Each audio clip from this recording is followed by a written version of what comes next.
அழகே அழகு சீரியல்ல அடுத்து வர எபிசோட்ல என்ன மாதிரியான ட்விஸ்ட் எல்லாம் இருக்க போகுதுங்கிறத இந்த வீடியோல பார்க்கலாம். எல்லாருமே வீட்டுக்கு வராங்க. ரேவதி வீட்டுக்கு வந்ததும் பயங்கரமா ஷாக் ஆகுது மலருக்கு. என்ன ரேவதி, நீ வந்திருக்க, வரேன்னு சொல்லவே இல்லைன்னு சொல்லி கேக்குறாங்க. உங்களுக்கு பர்த்டே விஷ் பண்ணலாம் தான் நீ வந்தேன்னு சொல்லிட்டு ரேவதி வந்து சொல்றாங்க. பின்னாடியே சுரேஷும் வராங்க. சுரேஷ் வந்ததும் என்ன சுரேஷ் இவ்வளவு சீக்கிரம் வந்துட்டேன்னு சொல்லி கேக்குறாங்க. சும்மாதான் அண்ணி, சும்மாதான் வந்தேன்றாங்க. என்னன்னு தெரியல, இன்னைக்கு எல்லாருமே சீக்கிரம் வந்துட்டீங்கன்னு சொல்லி ரொம்ப சந்தோஷமா இருக்காங்க. உடனே மதிக்கு போன் வர்றது, இதோ வந்துடுறேன்னு சொல்லிட்டு மலர் வந்து கேக் வாங்கிட்டு வராங்க. உடனே எல்லாருக்குமே பயங்கர சந்தோஷமா இருக்கு. இப்ப மலர் கேக்குறாங்க, என்ன மதி, எதுக்காக கேக் எல்லாம்? நான் நல்லா கேக் வெட்டினதே கிடையாது, அதனாலதான் வாங்குனீங்களா சொல்லி கேக்குறாங்க. ஆமா, நான் உங்ககிட்ட பேசிட்டு இருக்கும்போது நான் கேக் எல்லாம் வெட்டினதே கிடையாது, நீங்க தானே சொன்னீங்க. அதுக்காக தான் உங்களுக்காக கேக் கட்டிங், எல்லாரையும் கூட்டிட்டு வாங்க கேக் கட் பண்ணலான்னு சொல்லிட்டு ரொம்பவே சந்தோஷமா பேசிட்டு இருக்காங்க. உடனே மலர் வந்து, நானெல்லாம் கேக் கட் பண்ணதே கிடையாது, இப்ப இதை பார்க்கும்போது ஒரு மாதிரி இருக்கு எனக்குன்றாங்க. இதுல என்ன இருக்கு, கண்டிப்பா கேக் கட் பண்ணுங்க. சரி, அத்தை மாமாவை கூட்டிட்டு வரணும், அவங்க ஏதாவது நினைக்க போறாங்கன்னு சொல்றாங்க. கேக் கட்டிங்ல கூட என்ன நினைக்க போறாங்க, அதெல்லாம் ஒண்ணும் நினைக்க மாட்டாங்க. போயிட்டு கூட்டிட்டு வாங்கன்னு சொன்னதும் உடனே கூட்டிட்டு வராங்க. ராகவனும் லக்ஷ்மி வந்து, என்ன என்ன விஷயங்க, எல்லாரும் கும்பல் கூடி நின்றுட்டு இருக்கீங்க, என்ன விஷயம்னு சொல்லி கேக்குறாங்க. உடனே ஸ்ருதி சொல்றாங்க, அன்னைக்கு இன்னைக்கு பர்த்டே, அதனால சின்ன அண்ணி கேக் வந்து வாங்கிட்டு வந்திருக்காங்கன்னு சொல்றாங்க. இவன் என்ன ஒரு வயசு குழந்தையா கேக் கட் பண்ணி விளையாடுன்னு சொல்லி கேட்டுட்டு இருக்காங்க. உடனே மதி சொல்றாங்க, என்ன ஒரு வயசு இருந்தா மட்டும்தான் கேக் கட் பண்ணணும்னு இன்னும் இல்லையே, எப்பெல்லாம் பிறந்த நாள் வருதோ அப்பெல்லாம் கேக் கட் பண்ணலாம்னு சொல்லிட்டு எல்லாம் இருக்காங்க. எதுக்குமே ரியாக்ட் பண்ணாம ராகவனும் லக்ஷ்மியும் எந்த ஒரு ரியாக்டும் பண்ணாம இருக்காங்க. இப்ப கேக் எல்லாமே கட் பண்ணி முடிச்சதும் ரேவதி கிஃப்ட் கொடுக்குறாங்க. ரொம்பவே அழகான பர்ஸ் கொடுக்குறாங்க. உடனே மதியம் எடுத்துட்டு வந்து கிஃப்ட் கொடுக்குறாங்க. அழகான வாட்ச் கொடுக்குறாங்க. இதை பார்த்த மலருக்கு அவ்வளவு சந்தோஷமா இருக்கு. இப்ப உடனே ரேவதி கேக்குறாங்க, என்னென்ன அன்னைக்கு பிறந்த நாள், நீங்க எதுவும் கிஃப்ட் கொடுக்கலையான்னு சொல்லி கேக்குறாங்க. உடனே அங்க போயிட்டு பாக்கியராஜ் வந்து மிக்ஸி எடுத்துட்டு வந்து கொடுக்குறாங்க. இதை பார்த்ததும் பயங்கரமா சந்தோஷமாகுது. ரொம்பவே சந்தோஷப்படுறாங்க மலர் வந்து. உடனே மதி கேக்குறாங்க, கிஃப்ட் பர்த்டேனா அவங்களுக்கு கொடுக்கணும், வீட்டுக்கு கொடுக்க கூடாதுன்றாங்க. உடனே மலரு, ஐயோ மதி, எனக்கு இந்த கிஃப்ட பார்த்ததும் தான் பயங்கர சந்தோஷமா இருக்கு. மிக்ஸி எந்த அளவுக்கு மக்கர் பண்ணது தெரியுமா, அதுக்கு கையில அரைச்சு போடுறது எந்த அளவுக்கு கஷ்டமா இருக்கு தெரியுமா, அதுக்கு இதுவே பெட்டர் தெரியுமான்னு சொல்லிட்டு எல்லாம் பேசிட்டு எல்லாம் இருக்காங்க.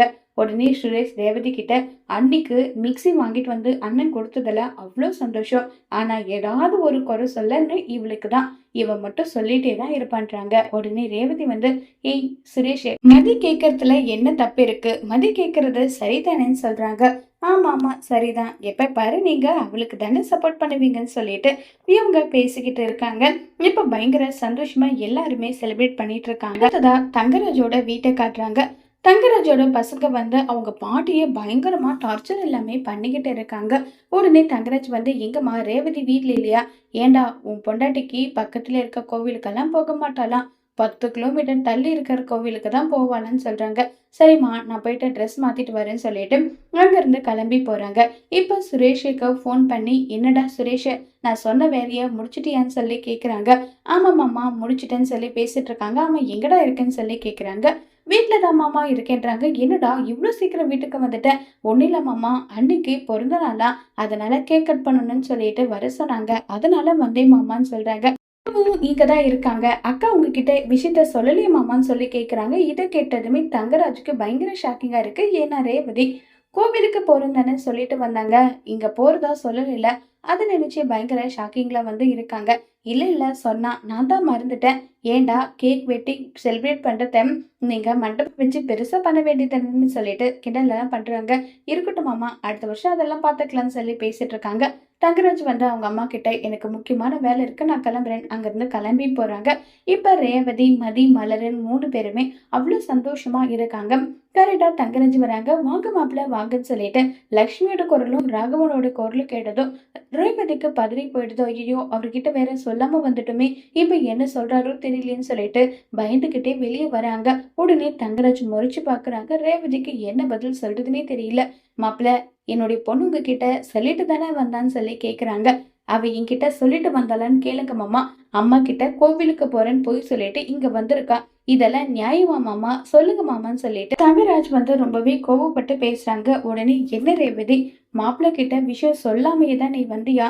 இல்லப்பா, அது வந்து அவர்கிட்ட சொன்னா அவர் தேவையில்லாம எதுக்கு அவரை டிஸ்டர்ப் பண்ணணும் தான் சொல்லாம வந்தேன்ப்பான்னு சொல்லிட்டுலாம் இருக்காங்க.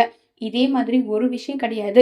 இப்ப வர வர அவ நடந்துக்கிற விதம் எல்லாமே இப்படிதான் இருக்குன்னு சொல்லிட்டு ரேவதிய செம்ம அடி அடிக்கிறாங்க. உடனே மதி அந்த இடத்துக்கு வந்து, என்ன நீங்க 1000 தான் உங்களுடைய ஒய்ஃபா இருந்தாலும் அவங்கள இப்படிதான் நீங்க அடிப்பீங்களா? நீங்க அண்ணன் தம்பியா இருந்து இப்படி பார்த்துட்டு இருக்கீங்க. எதுக்காக இப்படி அடிக்கிறாங்க? மாடு அடிக்கிற மாதிரி அடிக்கிறாங்க. கேட்க மாட்டீங்களான்னு சொன்னதும் உடனே பாக்கியராஜ் வந்து, இப்ப அவ எங்க போயிட்டா? எங்க வீட்டுக்கு தானே வந்திருக்கா. பொருந்த வீட்டுக்கு வரதுக்கு கூட பர்மிஷன் கேட்கணுமா? ஆமா, கேட்டுதான் ஆகணும். ரேவதி பண்ணது தப்புடான்னு சொல்லிட்டு ராகவன் வந்து சப்போர்ட்டுக்கு வராங்க. உடனே மதி, உங்க கண்ணு முன்னாடி உங்க பொண்ணு அப்படி அடிக்கிறாங்க.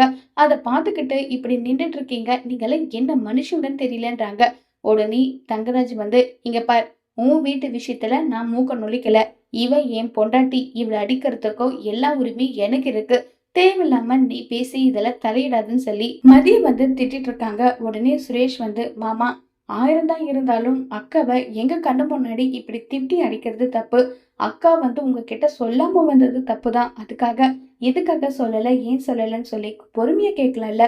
அதுக்காக அடிக்கலாமா மாமான்னு சொன்னதும் முதல் முறையா மதிக்கு சப்போர்ட் பண்ணி சுரேஷ் பேசினத தங்கராஜால ஏத்துக்கவே முடியல. உடனே தங்கராஜி, ஆமா, நான் இங்க வந்து பண்ணது தப்புதான். ரேவதி வீட்டுக்கு வா, வச்சுக்கிறேன்னு சொல்லிட்டு கோவமா அங்க இருந்து கிளம்பி போறாங்க. இப்ப சுரேஷ் மதிக்கு சப்போர்ட் பண்ணி பேசுனதை நினைச்சு மதிக்கு பயங்கர சந்தோஷமா இருக்கு. தங்கராஜுக்கு பயங்கர கோவமா இருக்கு. இப்ப தங்கராஜி என்ன செய்ய போறாங்க சுரேஷ? அதே மாதிரி ரேவதியோட நிலைமை என்ன ஆக போகுது? இதுக்கு சொல்யூஷனா நம்ம மதியும் சுரேஷும் சேர்ந்து ரேவதியோட நிலைமைய காப்பாத்துவாங்களா? இல்ல ரேவதிக்கு என்ன மாதிரியான நிலைமை ஆக போகுதுங்கிறத வரப்போற எபிசோட்ல வெயிட் பண்ணி பார்க்கலாம். தேங்க்யூ.